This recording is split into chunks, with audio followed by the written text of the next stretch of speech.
Hello and welcome back, and that's right, it's time for the big one. Today we are going to be comparing the brand new DS923 Plus, represented here by a mad graphic on screen, and we're going to be comparing it against what, Eddie? 920, the best NAS they have. Wow, unbelievable. So, ye of little faith. So, today we are going to be comparing these two 4-bays because, frankly, a lot of you have. When we do talk about network attached storage over on the blog and here on YouTube, the DS920 appears all the time. In its 2.5 years it's been on the market, it has been a very, very popular NAS indeed. And now the refresh model from Synology has arrived on the scene in the form of the DS923. And in today's video, we're going to talk about a number of things. We're going to talk about price, we're going to talk about value, we're going to talk about internal hardware, external hardware, and ultimately which one of these two systems is better for you. So let's crack straight on and talk about pricing. I'll start off actually, just for a change, the DS923, depending on where you're buying it around the world, factoring in tax and delivery, pick it up for about 550 to 600 nicker there in the UK. Eddie, what is your response to that? Yeah, that's quite expensive. Wow. Price of 920 is just going down, down, down. So you could expect somewhere as well, 450, 550, depends because it's really changing those. And you can have a really good bargain because that hardware, for that sort of price, is just a no-brainer. Because that hardware is going to be good even 5 years in the future, 10 years in the future, you can still use this hardware.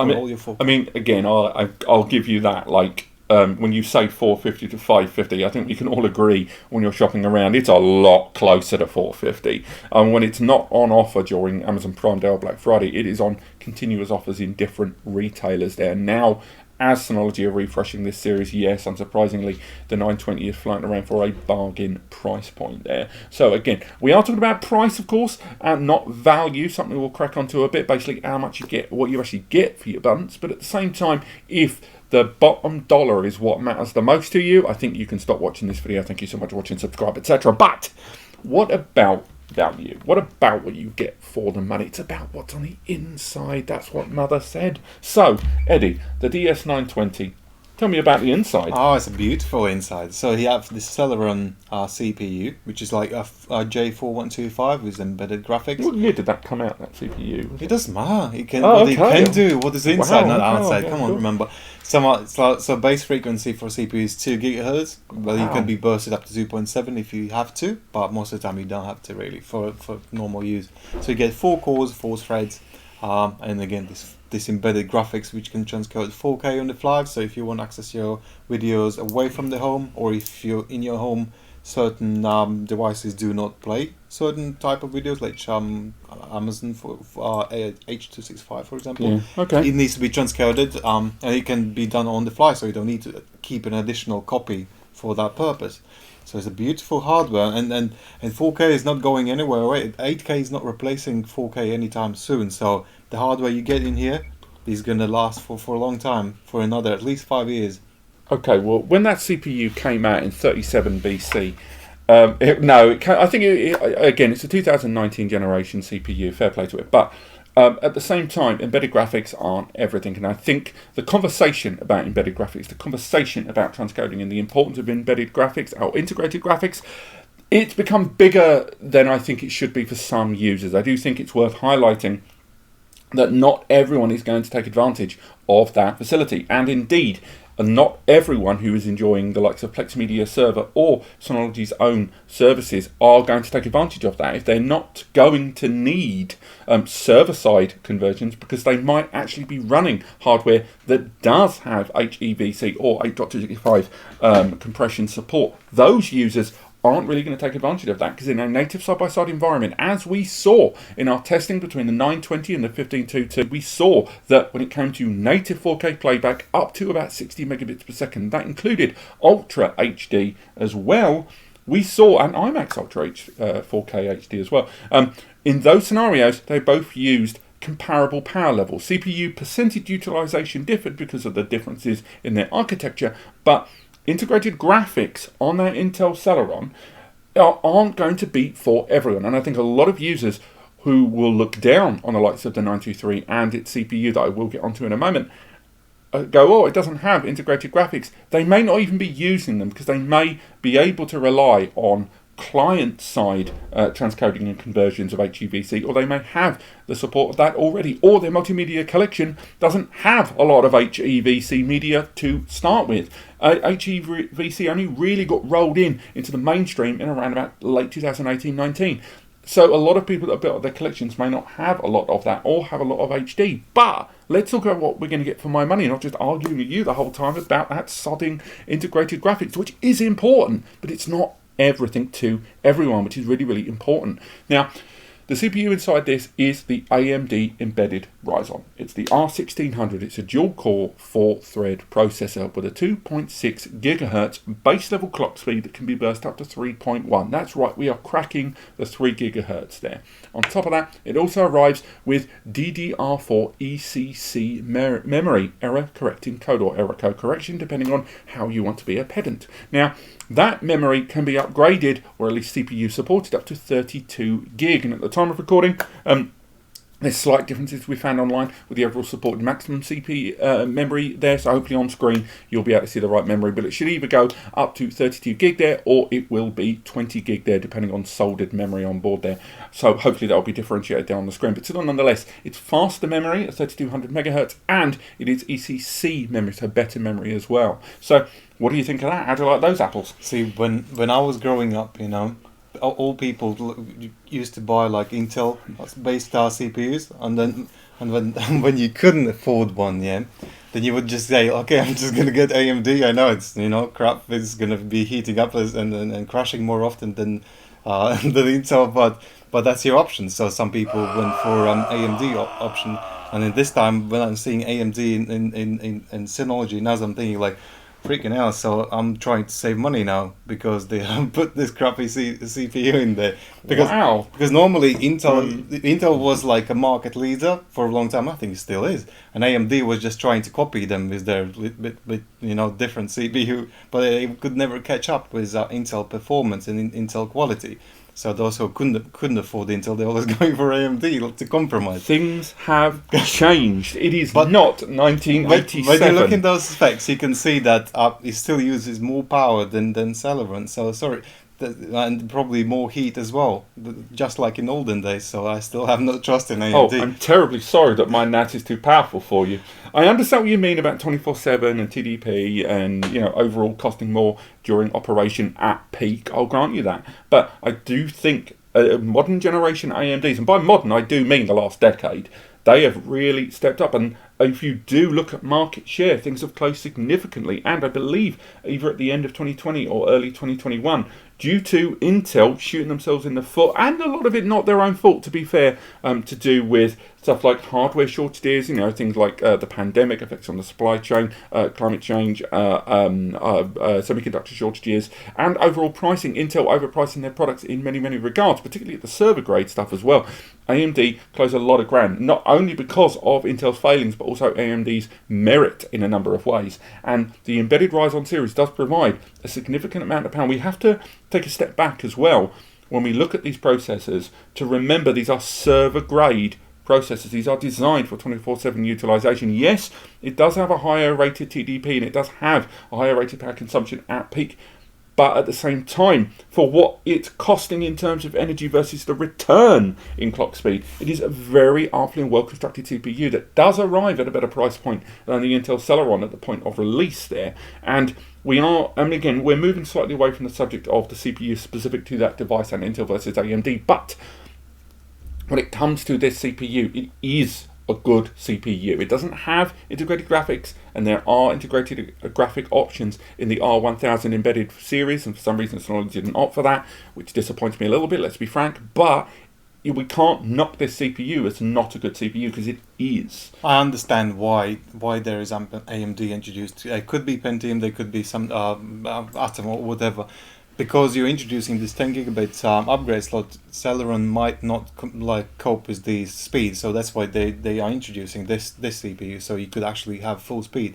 But by doing that as well, you're just closing doors completely to the home market, and you're just making you're not putting a flag in the ground saying like, this is going to be business NAS only. From now on, you go away, you home users, this is for business, and that's why this ECC RAM is introduced, which means this is nothing what in home you need. You don't need ECC at home. You need that in the business where there are like virtual machines running, Docker's running, all web servers running, all sort of things that cannot afford a downtime or reboot or nothing like that. So the ECC RAM is ensuring that this system is running stable, and obviously CPU performance as well to saturate all these speeds. So I understand why, but what's trying to say that they are just closing door to the home market and just saying hello business only. So you feel like the DS920 was kind of like a death rattle of that home market. Before they were like covering both bases. They were like, oh, it's good for home and it's good for business as well. Now they're saying it's just business only and that's it, nothing else. So that was why you would stick with the 920 then? You would stick with the 920? 920 because I'm thinking from point of home user, not business. If I was a business user sitting right here, I was thinking, yeah, I'm definitely going for your one because I need 10 gigabit speeds, I need this reliability. But as a home user, I don't need this. Okay, well, hopefully you've seen something of yourself in that comparison there, because let's face it, they are quite different boxes internally, and I think Synology's choices on that processor, as the year pans out, and of course 2023 rolls out, we'll see that portfolio change with the, the 223 plus, the 423 plus, and then of course the value, the J's happening in early 2023. Maybe we'll see that shift kind of play itself out in the portfolio, and the home user market take a new position in that portfolio. But there you go. That is pretty much value there with what you are getting for your money and what's on the inside. But unfortunately, what else Mother used to say to me was the outside matters as well. Such a shame. So let's talk about ports and connections. You already alluded to mine a little bit there, so we'll come back to mine in a bit. But tell me about the connections on your DS920 there. Looking at the two 1 gigabit ports, they can be link aggregated, so you can actually either have combined speed of 2 gigabits or you can have balanced 1 gigabit ports. 1 GBE. Which is not too bad for home use. For home use, is perfect. It's still fast enough for Wi-Fi 6 because Wi-Fi 6 it's not actually exceeding 2 gigabits a second, so that's a good thing, and it doesn't look like. No, you carry on. And we have USB and eSATA, which is like standard for 4-bay NASs.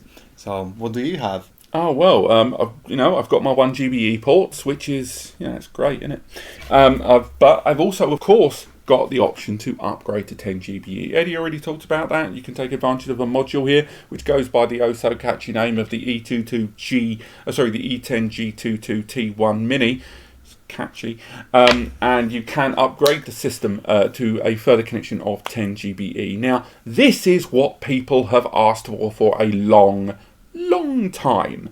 Probably about the time that CPU came on the market. And having 10 GBE on this 4-bay, along with support of Synology's own RAID system there, SHR and BTRFS and stuff like that, you're still able to saturate 1,000 megabytes per second connection on this 4-bay in the RAID configuration. Now, don't get me wrong, I'm a bit annoyed it doesn't arrive with 10 GBE and that it doesn't arrive with at least 2.5 GBE, because I think 2.5 GBE has grown substantially in the market, and we'll get onto that probably in a bit. But the option of having a 10 GBE upgrade on this, all the rest of the ports are largely the same. They're all USB 3.2 Gen 1. They're all, there's the SATA for the DX517 expansion there, and then 1 GBE. But the 10 GBE upgrade on this is very important. Now, because on the one hand, as I say, they could have included a 10 GBE upgrade on this 4-bay and made it 100 quid more expensive. They could have done that. But at the same time, while there's a Hoover knocking around in the corridor, it should be argued that having a 10 GBE port as an option allowed people that want that to pay for it, and the ones that don't have to pay for it, which is pretty good, I think. It is. I mean, you can't tell me you don't want 10 GBE on that system. I do. I'm just lying. I don't. You want? I really, because before in the past I was saying like how ridiculous it is. You have 4 drives. Each drive can deliver like around 200 megabytes a second, and you stick these 1 gigabit ports, so you have this potential of at least 500, 600, 700 megabytes a second, and you put this 100 megabyte port at the back is ridiculous. You've got the support of lag, which is great at 2 GBE, but I think... Well, having an option, exactly, so you don't charge people extra, because I was demanding them, like saying, like, could you put 10 gigabit port next to 1 gigabit, just like that, but it makes sense. Okay, don't add it, put this upgrade option there, so people can choose either they upgrade it or not, or maybe in the future they'll introduce 5 gigabit or 2.5 gigabit upgrade option. That would be good. I'm surprised they haven't gone down that road, at least with 5 or 2.5 GBE. As mentioned, with Wi-Fi 6 becoming, pretty much supported on all of our client hardware that we bought in the last couple of years, from your phones to your tablets to your computers, then you've got ISP routers arriving on the scene that have got 2.5 gigabit Ethernet ports and internet connections going in and out of homes now that are greater than gigabit. I think the idea that these systems arriving by default with no option to upgrade beyond 1 GBE is, a real cracking shame there. So I think right now, if you are looking to upgrade your system down the line, it makes the 923 Plus a much more substantial and option-rich solution to choose over that of its predecessor.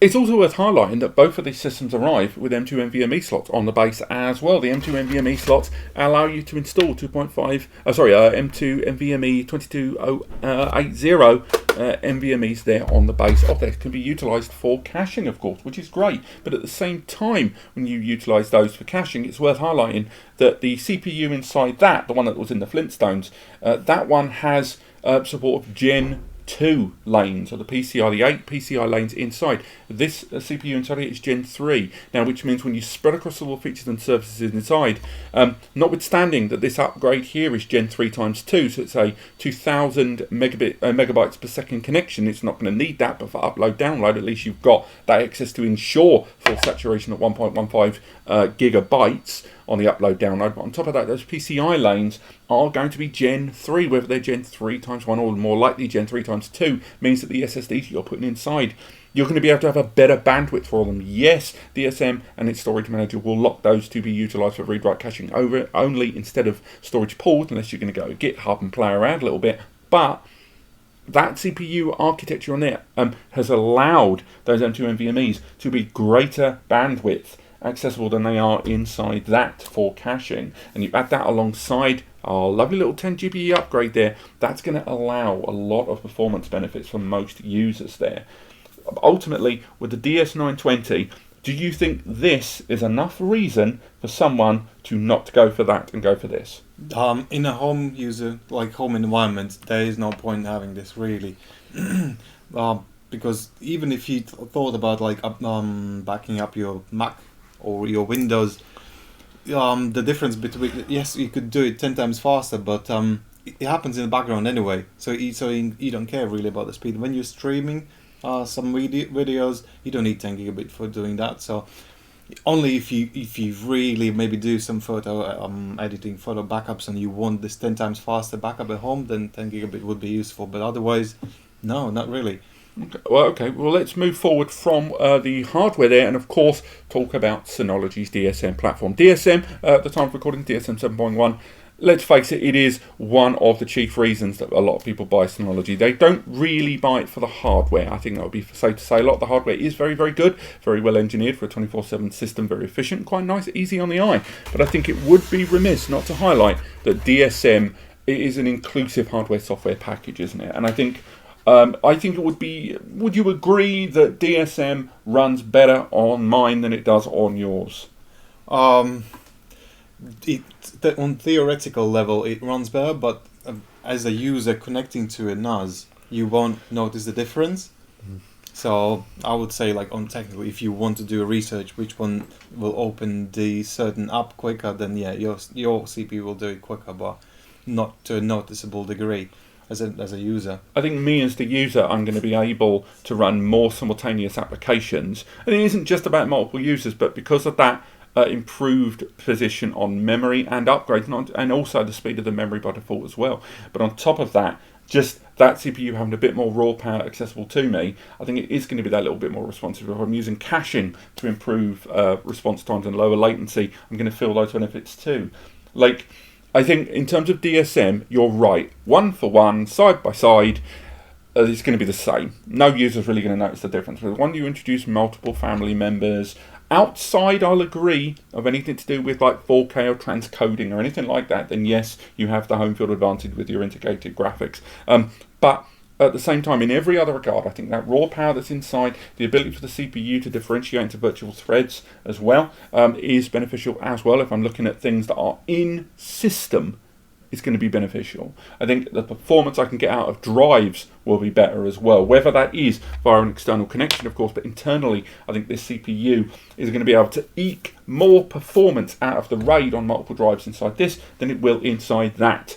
If you hosted a VM inside these systems and you tested the drives internally using ATA or something, or used, iPerf and stuff like that, you're going to get better performance like for like, I think, on this device here, outside of bandwidth. Yeah, especially if you run Dockers like home automation systems, something like virtual machines and web servers, then you will notice a difference. Definitely you will notice, because just the single core speed already is much bigger than compared to Celeron.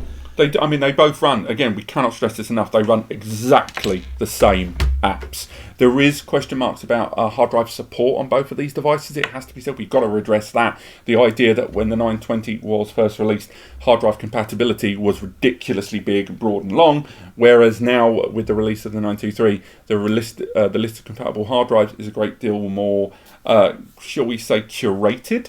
That's a polite way to say it is very structural, and the list is by no means as long, and some have argued that Synology are a little bit more tactical about the support of hard drives on their system since they started releasing their own hard drive media. They don't limit it to just Synology hard drives, but I think it would be fair to say that their range of drives that are supported are nowhere near as diverse on the newer generation device as it is comparable to that on the older generation overall. I mean, for you personally, you've just said that the 920, if you own the 920, you're not looking at upgrading to this. What if you owned a 918? 918? Yeah, no, still not. Really? Wow. Because okay. as a home user, I'm not going to be moving away from graphics-based CPUs. I'm definitely not upgrading to AMDs at home. If I was as a business user, definitely I would consider, because I would get these greater speeds. As a video editor, that would be actually great. Now you have 4-bay from Synology that can do video editing. Before it didn't exist. You had to go 6-bay at least, or 5-bay with 1522. Now you can do it on the 4-bay or even the 2-bay. 2-bay is going to be fast enough. I mean, again, I agree with everything you've just said there. For the most part, I do think existing 920 owners, it does depend on what they are utilising their system for, particularly. And 918 users, I would recommend them upgrading anyway. But again, that integrated graphics portion, I think we can't be churlish, we can't ignore that. But I think we also have to accept that Synology, via market demand or their own decisions, they are changing their portfolio. And where this system sits, and underneath it with the likes of the DS223 Plus and the DS423 Plus, alongside those value series devices, I think you're right. I think the 923 has had its position in the portfolio shifted ever so slightly more towards business. Not quite as much as you think it is, but I think it has been moved a little bit more in the business side of things. But I don't think that completely excludes it as a home or prosumer NAS system overall. I mean, it really comes down to what you guys are going to use this system for. I mean, right now, if you're a multimedia user, there is a decent, cogent argument that the 920 there, in some scenarios of server-side conversions, is a better NAS. I've got to give that to you. But I think in most other regards, the 923 is a more solid system. It's got performance going under it. It may cost a little bit more to run 24/7, but you can't expect something to do a great deal more, or has the capability to do a great deal more, without it consuming a little bit more power. Yeah. But multimedia is very important.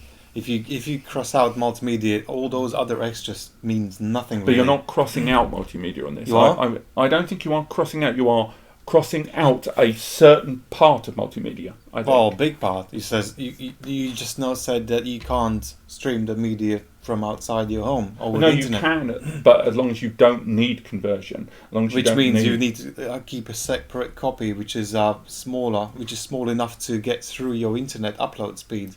So that requires double the storage, like not maybe double storage, but at least 30-40% more storage on your NAS to keep these additional copies on your NAS. So people will not be happy to get another drive to pay for another drive to store all these additional videos on that box. I mean, needless to say, in the next 2 weeks, we are going to be doing extensive Plex testing on this device. And we probably will include external, because we do include transcoding. We'll be doing 2 different Plex tests. We've got our mainstream 720, 1080p and high-end 4K. And then we have our dedicated 4K video on this coming very, very soon. But alongside that, we probably should look into external access there, because that is a question of what this device is capable of when you need some of that multimedia being changed. Because regardless of everything I say, this system is definitely still going to be used by multimedia users for good or for bad. But this has been our comparison of the DS923 and the DS920. What do you guys think? What are you going to use it for? Maybe there's a point we missed that's pertinent to you.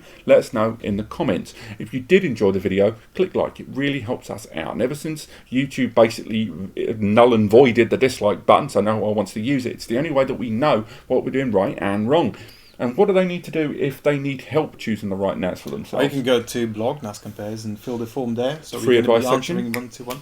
Or you can go to forum and you're going to have multiple answers, so you can pick which one is actually the best for you. Absolutely. I mean, Ask NAS Compares. I've not really said this in any of the videos, but you guys, thank you so much for engaging so much with that forum. It was an experiment earlier this year that we started really sort of going there with that free advice and letting it being a community-led thing. And frankly, it has exploded. And a lot of that is thanks to you. So thank you so much for that. And if you don't know about it, but you still need some support, head over there, asknascompares.com. Other than that, there are links in the description to all of the products we talked about today. So if you want to get hold of one of those and you were planning anyway to buy from Amazon, then use those links, because it doesn't cost you anything extra and it supports us. You can buy from anywhere you want, but if you were going to buy from them anyway, then why not help us out to carry on making and doing what we do. But thank you so much for watching. I hope you've enjoyed this. Look forward to hearing a lot more about this system in the coming months as we explore its capabilities, do a teardown, and really look into the nitty-gritty of both that CPU and the system as a whole.